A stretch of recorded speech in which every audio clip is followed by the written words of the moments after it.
So looking at the snapshot of Myanmar economy in 2026, could you say that from your experience from the ground that Myanmar is a failed state? I don't think you can say Myanmar is a failed state because the thing that would so surprised me, even landing on the ground, is the economy is working. Hello, everybody, and welcome to our Asia Forward podcast, where we discuss forward-thinking ideas in Southeast Asia. My name is Ethan Sin, and I will be your host today. I am an independent journalist, and I've been following Myanmar issues for over a decade, and I was also born and raised in Myanmar. So how fitting it is that we are here for the Myanmar episode today. In this episode, we will explore whether the uncertainty in Myanmar means to investment outlooks in Southeast Asia. To dive deeper into this topic, I have invited Ambassador Susan Stevenson, who has just returned from Myanmar less than a month ago upon her retirement from over 26 years in the State Department. She served as Chief of Mission at the U.S. Embassy Yangon for almost 3 years. So thanks for joining us today, Ambassador. It's my pleasure, E. I'm happy to be here. We cannot ignore Myanmar's complex political history and the ongoing humanitarian crisis. But for the sake of this episode, we're going to explore whether it is even an option for new U.S. businesses to enter Myanmar or existing businesses to expand right at this moment. Our goal today is to take a step beyond politics and to have a conversation about the overall business climate and operational conditions. I am pleased to have Ambassador Susan Stevenson to help tackle our questions. So, Ambassador, you were just in Myanmar recently, and more recent than I have been. So I have to ask you, how are things in Myanmar, and what is the real situation on the ground from your vantage point? First of all, I should emphasize that I'm speaking now in a personal capacity because, as you mentioned, I did retire from the State Department in January after 33 years total as a diplomat. So wow. I was with the U.S. Information Agency before joining the State Department. In Myanmar now, I think we have to take a step back and look at the overall business environment since the 2021 coup, because it has been pretty difficult for businesses. When the military took over the country, there was immediately a concern about the economy and a desire to conserve hard currency. So there were a number of factors that made things more difficult for businesses. Number one, rule of law concerns, because the State Administration Council, the SAC, did have rather capricious lawmaking, that they did not have a parliament, they didn't have an independent judiciary, and so all decisions were made by, in effect, this State Administration Council. And so at the last minute, businesses would have to navigate several different changes. Then, because of the desire to conserve hard currency, to allow the military to buy weapons and buy ammunition from overseas, there was this very complicated, which still exists, a series of exchange rate measures. And I think there was a misconception because of sanctions the U.S. government levied on the military, the leaders, some state-run enterprises. In 2023, 2 banks that were state-owned that the military relied on for their foreign currency. So there was a misconception that the United States did not want American companies to be doing business in Myanmar. Actually, that wasn't true, that we knew that U.S. businesses had high-quality employment and labor standards and would help lift up the economic environment and the employment for all people. But we did have a number of cautions, and we particularly cautioned people against doing business with military or state-run enterprises because that could run reputational risk, but more importantly, you could run afoul of sanctions because there are active sanctions on those entities. Anything to do with Russia, because there's separate sanctions because of the further invasion of Ukraine in 2022. Now, for new businesses, the State Department does have a consular warning saying Myanmar is travel level 4, do not travel. And the reason for that is the ongoing conflict with different armed groups really across the country. Since the 2021 coup, the outbreak of violence has just exploded. And so because of that, the State Department has maintained this travel level 4. So the elections have concluded. With that, there are expectations that the political and security situations might get better, and some economic liberalization may be plausible. So are those expectations well-founded? There was, over the past year since the election was announced, to my surprise, a lot of enthusiasm, or at least optimism, among the business community. And this, I would say, is both the Myanmar, the indigenous business community, and the expatriate American business community. At one point, I asked a Myanmar business person, like, why are you so optimistic? And he said, well, I have to be because I'm in business. But I think people recognized that after the 4.5 years of grinding conflict, when the military announced the elections at the end of July of 2025, this was an opportunity to change the status quo. There had been hopes that maybe there was a military solution, I think misplaced on both sides, both the military and then the opposition groups. And not to get too into the geopolitical, but there are lots of different opposition groups, so it's not a unified set. But once that was clear that it's pretty much a stalemate, if there's a military solution, it is a decade in the future. And so the idea of an election to change the status quo was welcomed. We were at the embassy a little skeptical. Of course, we're waiting to see once a parliament now is seated and is going to select the government. But there is a wide expectation that the commander-in-chief, Min Aung Hlaing, will be the person named president. And so I personally am skeptical that he will change any of the policies. But I think there are a few things to look for. Number one, right now there's an embargo on ammunition and weapons to the opposition groups imposed by the United Wa State Army under duress by China. Will that hold? And if that holds, will that put the opposition groups at a disadvantage to make them more susceptible to ceasefires? And the reason this is important is the whole reason for all these exchange rate controls and import license controls to conserve hard currency is because the military needs to buy more weapons and ammunition. The second reason for optimism, and again, I personally am skeptical, but it could be that Min Aung Hlaing realizes that to get the support of the public, because he is very unpopular among the general population, he may want to liberalize the economy to placate the business sector and the people. Because Myanmar alone is the only country in ASEAN that have not recouped all the losses from the pandemic. And so I think there was modest growth expectations for 2026, but even 2025 with the devastating earthquake outside of Mandalay and Sagaing, the World Bank had to reassess and see the 2025 to 2026 economic outlook shrinking again by 2 to 2.5%. So because of all this, maybe Min Aung Hlaing or the resulting regime will feel like they need to do some economic liberalization. So looking at the snapshot of Myanmar economy in 2026, could you say that from your experience from the ground that Myanmar is a failed state? And could you tell us why or why not? I don't think you can say Myanmar is a failed state because failed economy wise? And it's the thing that what so surprised me, even landing on the ground, is the economy is working. You can't say it's a failed state because there is some control exercised out of Naypyidaw. There is some control on borders. The U.S. Embassy and other embassies have to go through Naypyidaw for visas, import of goods for embassies, diplomatic pouches, et cetera. So there is some control exercised by a de facto authority. So we can't say it's a failed state.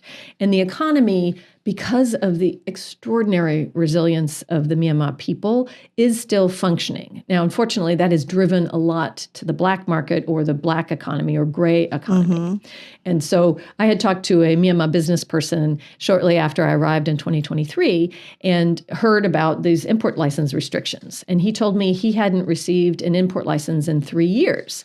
So I thought, my gosh, how are you doing your business? Yeah. And he sort of smiled because it was clear there were informal routes and land borders going across the border, particularly from Thailand. So people were coping.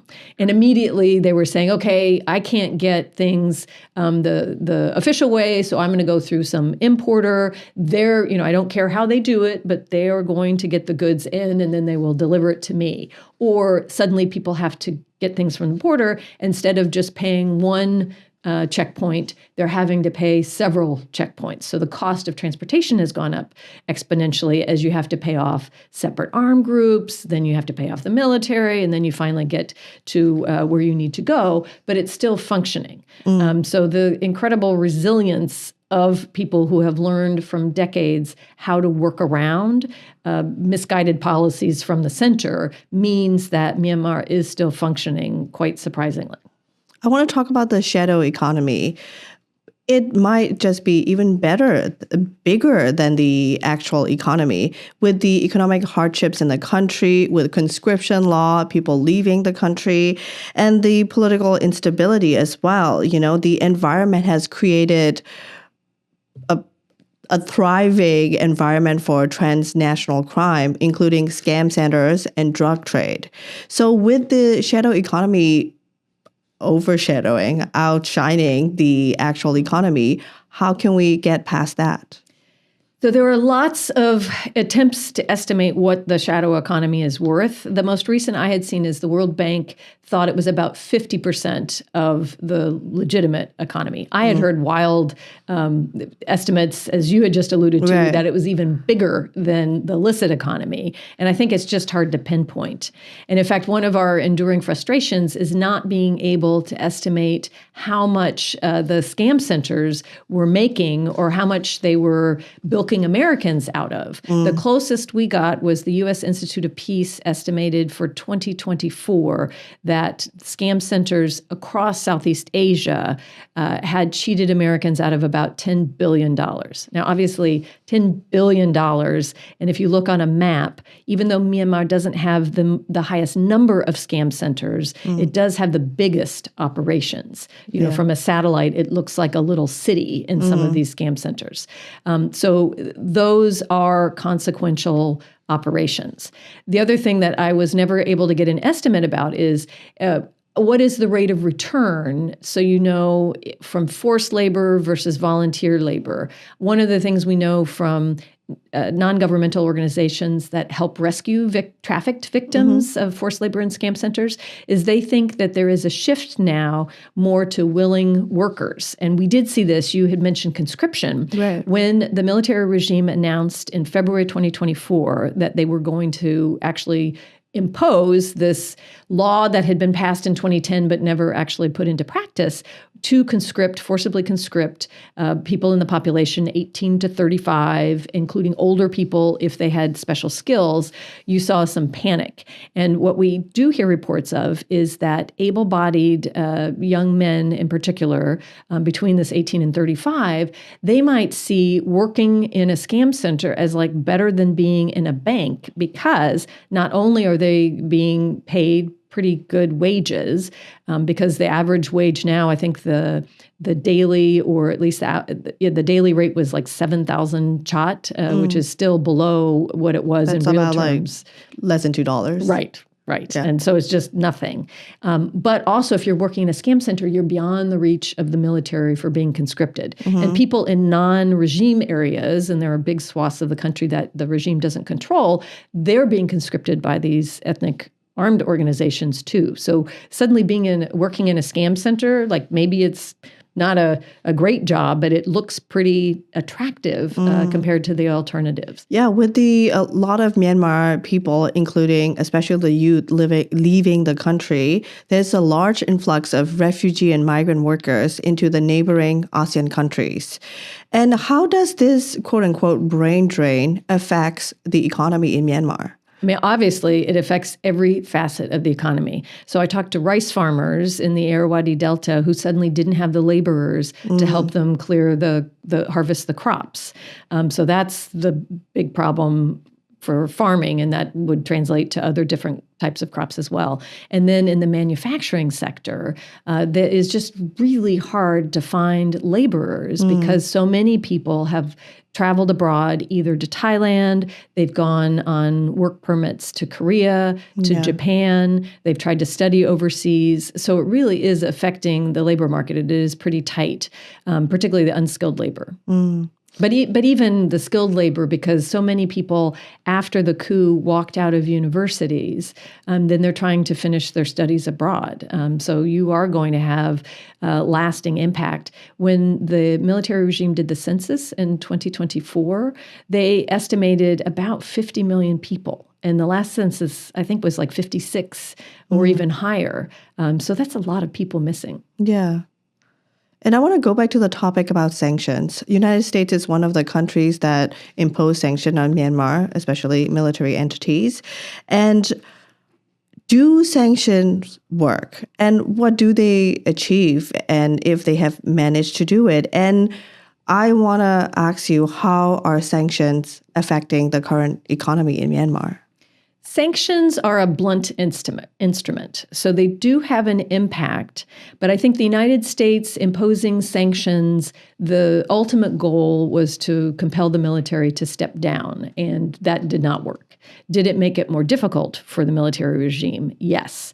Particularly these two sanctions on state-owned banks in 2023. I think it was in June in 2023, those were imposed. That did, some characterized it as a bullseye. I mean, that did have an impact for the military's ability to get hard currency, because those were the two banks that were the throughput for hard currency. But in the end, it was still pushed down on the populace. So I think our strategy of diplomatic and economic isolation, it can go only so far. So at the end of the day, it depends on what you're trying to do. The Lowy Institute had an excellent report, I think in early 2024, about the limitations of sanctions, and just detailed how the military regime in Naypyidaw kept pushing sanctions down on the people. So that's why the import license restrictions are so heavy. And even talking to people like the Livestock Federation or the Rice Federation, if they needed to import fertilizer or pesticide or animal feed, the quotas each year for import licenses kept decreasing because of this push to be self-sufficient. So you wouldn't need hard currency for that, and the military can use their hard currency for their own, materiel to wage the ongoing war. So I think sanctions, they're not without impact, but sanctions in and of themselves are not going to end the military regime, and they're not going to end the conflict. One of the difficult things that United States businesses would have to deal with when thinking about entering or staying in Myanmar is the notion of sanctions and whether they might accidentally end up working with the sanctions entity, and also have to think about reputational risk as well. So how would they be perceived if this large company go into Myanmar and working there? With that, can you really avoid working with the military or sanctions entity for United States businesses to actually thrive working in Myanmar? Oh, absolutely. Absolutely. There is enough of a private sector that one does not have to work with the military regime.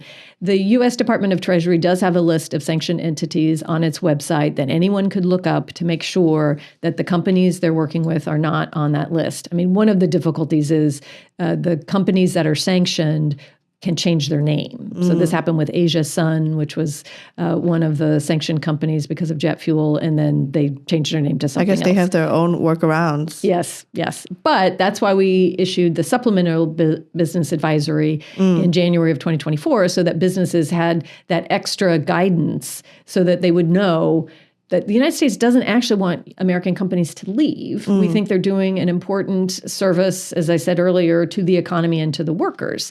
And we saw this when sanctions were imposed in the early 2000s. You had companies like Liz Claiborne pulling out. And at the end of the day, these weren't military enterprises. I talked to a garment factory owner who said she had 3 different companies and she lost 2 of them and had to fire like 1,000 workers because she lost all the orders from the United States. And at the end of the day, she wasn't helping the military. So who did that really hurt. It hurt the Myanmar people. And that's why we wanted to emphasize, even with Article 33 deliberations at the International Labour Organization, we wanted to make sure that, yes, Naypyidaw is held to account to allow freedom of association, freedom of assembly, freedom from forced labor, but that companies, particularly the garment sector that employs so many vulnerable women, that they weren't disproportionately impacted. So you have to kind of thread the needle to make sure that the private sector can continue. So I think if companies do their due diligence, they have to find local partners. They can find that. And companies that are already there and invested and have manufacturing, I mean, there is money to buy things, even like high-end automobiles or luxury goods. So if they can get enough import licenses to sustain manufacturing, they can make a profit. And so the United States, working through the American Chamber of Commerce with the U.S. Embassy, we did try to emphasize, if you're here, stay. You have to make your own calculus, but you are really helping the people, not the military regime. But as I said, don't work with state-owned enterprises. Don't work with military-adjacent enterprises. Make sure that you're looking at that sanction list. Be careful on these certain industries so that you don't run afoul. The United States' newfound overall priority is in critical minerals. And do you see U.S. and private sector taking an interest in that direction? Well, the United States government has certainly made its interest in critical minerals known. The president has talked about Greenland, and he has talked about other areas, Ukraine. There's an agreement signed with Thailand about critical minerals, even though I don't think that there are that many critical minerals in Thailand. Myanmar is unique in that Kachin State has heavy rare earths, which are in dysprosium and terbium that are needed for solar panels and batteries. And then there are other critical minerals that you need for weapons and other uses. The problem with commercial development of rare earths in Myanmar is that they are in areas that are just very hard to access. And as part of the offensive in 2024, late 2023 and 2024, the Karen Independence Organization took over the heavy rare earths mining sites that there are in Kachin State. And as I mentioned, that's a state that has pockets of regime control, but then pockets of opposition control or ethnic armed group control. So if you're going to develop those mines, first of all, I think there are Chinese companies that are already operating there. So even if you were able to get a concession from those areas, then you'd have to figure out what are you going to do with them? So you'd have to make a deal with a non-state actor. Then you'd have to somehow figure out transportation out, which would almost necessarily mean going through regime-hold or Naypyidaw-held territory. So you'd have to have some kind of agreement there too. So I think it's like we saw with gas and oil development, where the companies were driven to riskier and riskier areas. I think development of critical minerals in Myanmar might have to wait until there's a shortage elsewhere, because I think there are other areas that are much more accessible and easier to mine. Yeah, in other words, it is harder to surpass working with the sanctioned entities, right, when trying to get critical minerals out of Myanmar.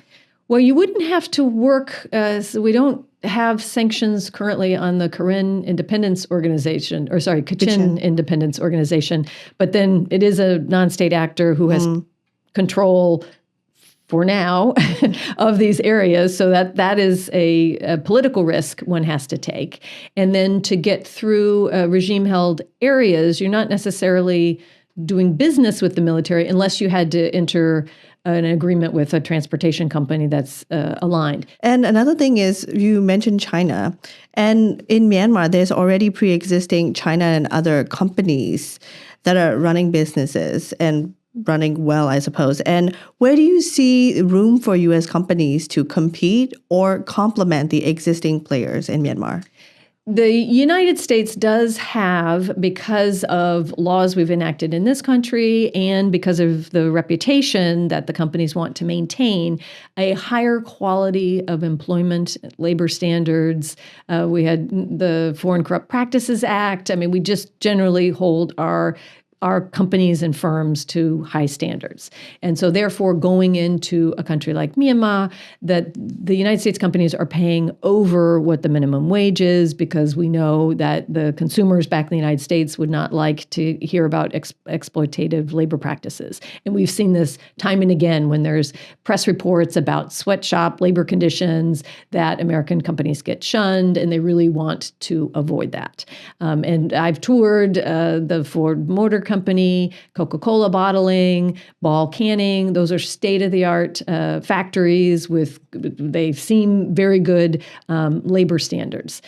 So the United States could bring a lot and does bring a lot by being present. Mm-hmm. But the proximity to China, the involvement of Chinese companies over the years means there is a very heavy Chinese presence now. Now, that doesn't mean that there isn't room for American companies to go in, but China tends to have different labor practices. They see Myanmar much the way the United States might view Mexico, a country on our border with cheaper labor costs and the ability to transport back more easily.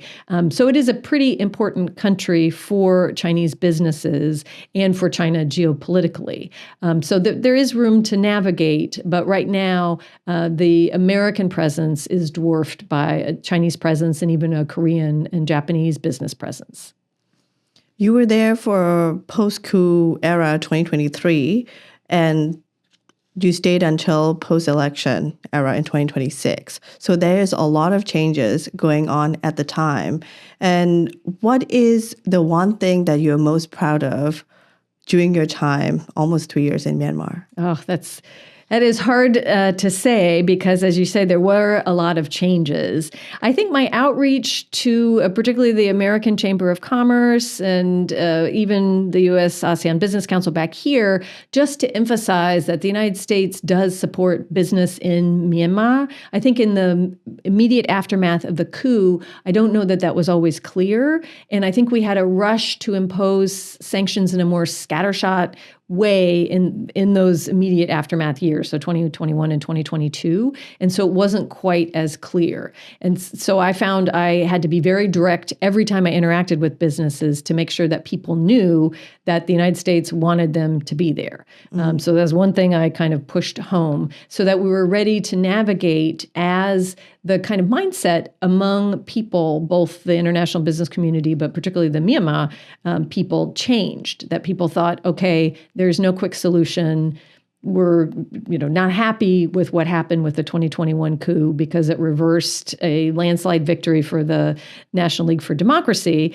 But we also are resigned to the fact that it's not going to change militarily. So when this election was announced, even though just manifestly it was not a free and fair election, but this mindset shift was, okay, it's better than the status quo, so we can go forward. And by having American companies stay there, we were ready to take advantage of that, meaning that as the economy grows, they're still there and they can grow. Since we're Asia Forward, let's do Asia Forward thinking and let's look ahead. So where do you see Myanmar's future in the next 5 years in terms of its role in terms of Southeast Asia's economy?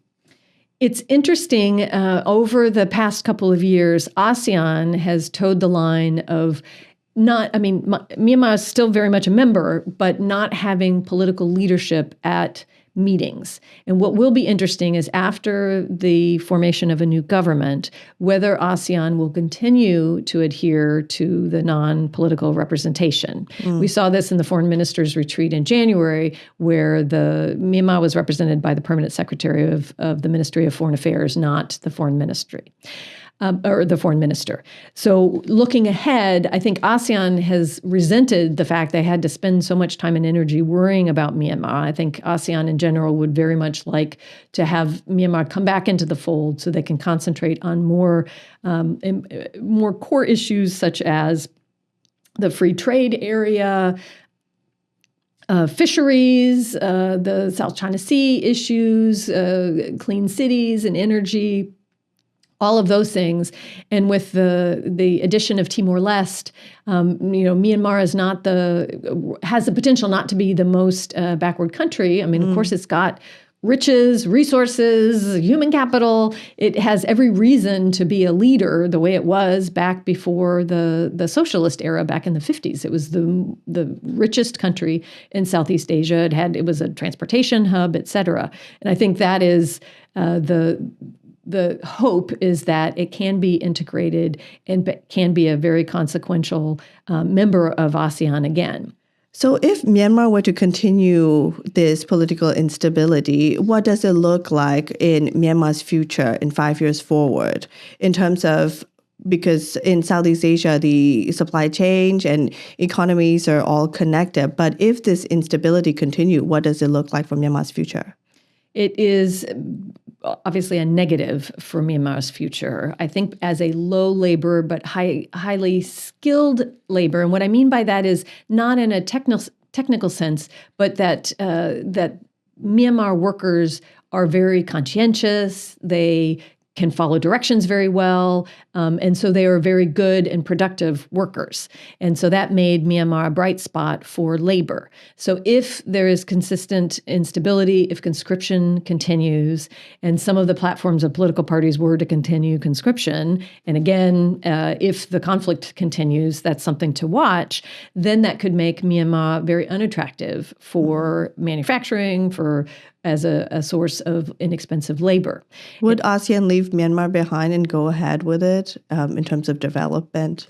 I think that would be the case. I mean, we're seeing that a little bit already because when the United States imposed the 40% tariffs on Myanmar goods, it's not because there are so many tariffs on U.S. goods into Myanmar, although there are these import license restrictions, but it's because the trade imbalance is so severe because of the import license restrictions. So therefore, it was about 90% of the bilateral trade was Myanmar goods going to the United States and only 10% of U.S. goods going to Myanmar.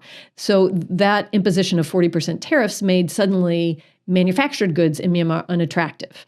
And that saw movement to Vietnam or to Cambodia rather than Myanmar. And I think if the conflict continues, you can expect that to continue too, because, of course, the military would have no incentive to loosen the import restrictions. Therefore, the trade imbalance wouldn't be resolved, and you'd still have the tariffs.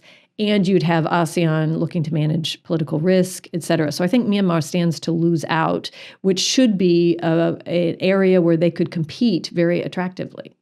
Yeah, in terms of ASEAN, a lot of countries are trying to diversify beyond China in terms of manufacturing. And Myanmar, do you think it's a possibility that they could move their productions into Myanmar for U.S. businesses thinking about going in? Which sectors, which industries would be having the early onset advantage of going in early as soon as it seems possible for Myanmar to be open? Yeah, it's starting with low skilled. So when I said highly skilled, I meant the highly productive is a better way to phrase that. But I think if education gets back on track, certainly the desire, and you see this in other ASEAN countries, is to get into a more medium or higher skilled labor force. But all of this is a little bit of crystal ball gazing right now. I think that because of the universities, if you look at Creative Cities initiatives, you need to have an educated workforce to go in for technical, particularly technology or technical skills. The internet, for all the difficulties facing Myanmar right now, the bandwidth is not terrible, certainly compared to 2014-15 before the liberalization of the telecom sector.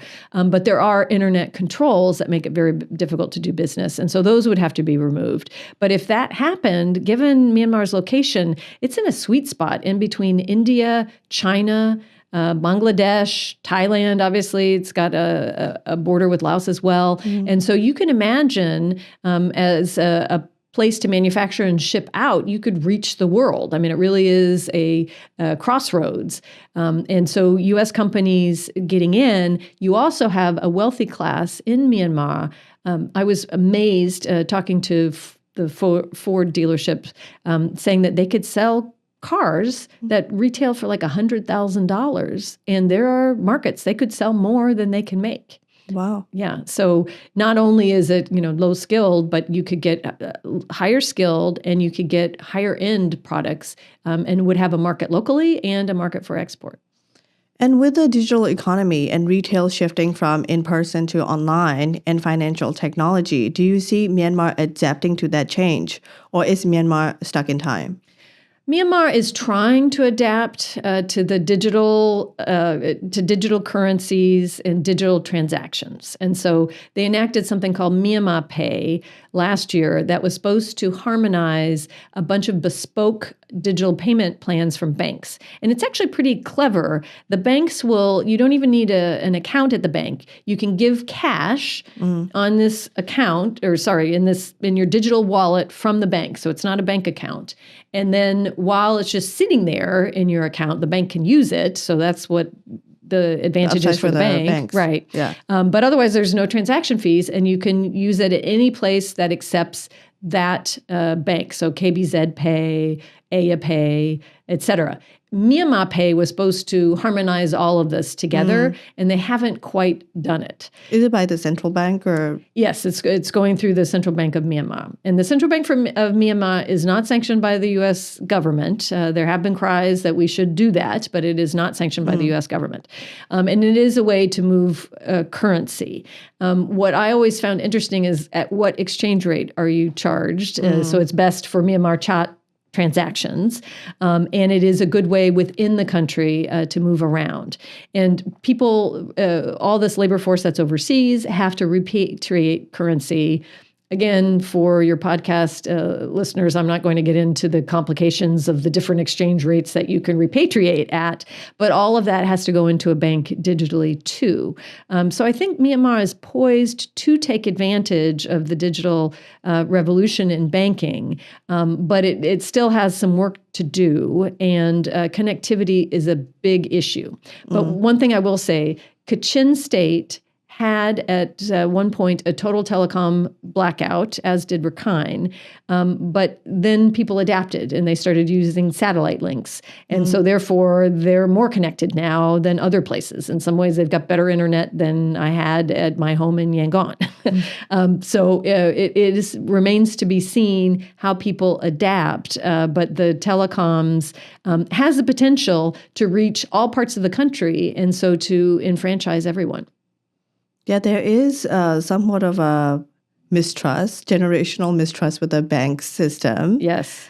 As we have seen in the most recent coup, the difficulty to withdraw money from your own account in ATM has probably give PTSD to previous times. And also, I think United States have sanctioned some other financial transactions or the going in and out between banks from international transfers, right? So would that make it difficult for U.S. businesses to use the systems that they're familiar with to do businesses in the country? It's not because of U.S. sanctions. It's because of the Financial Action Task Force blacklisting of Myanmar, and because of Tom Andrews of the United Nations Rapporteur on Myanmar. He came out with a very critical report in 2024 saying that banks in Singapore were being used to finance weapons procurement for the military regime in Myanmar. And so that made Singapore banks say, you know what, the transaction volume is not that big, we are stopping. And so we've found even like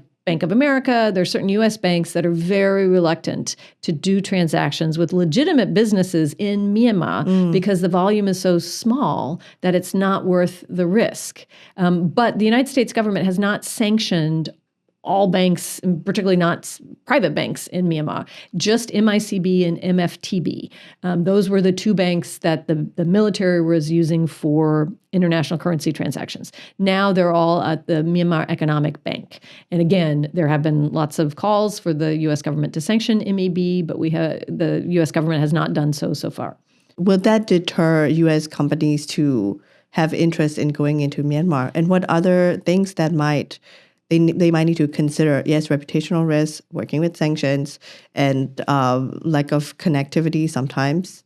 And what other things do they need to consider? Well, you do raise a good point in that when you have money invested in Myanmar, it is difficult to get it out because of the difficulty in financing international transactions.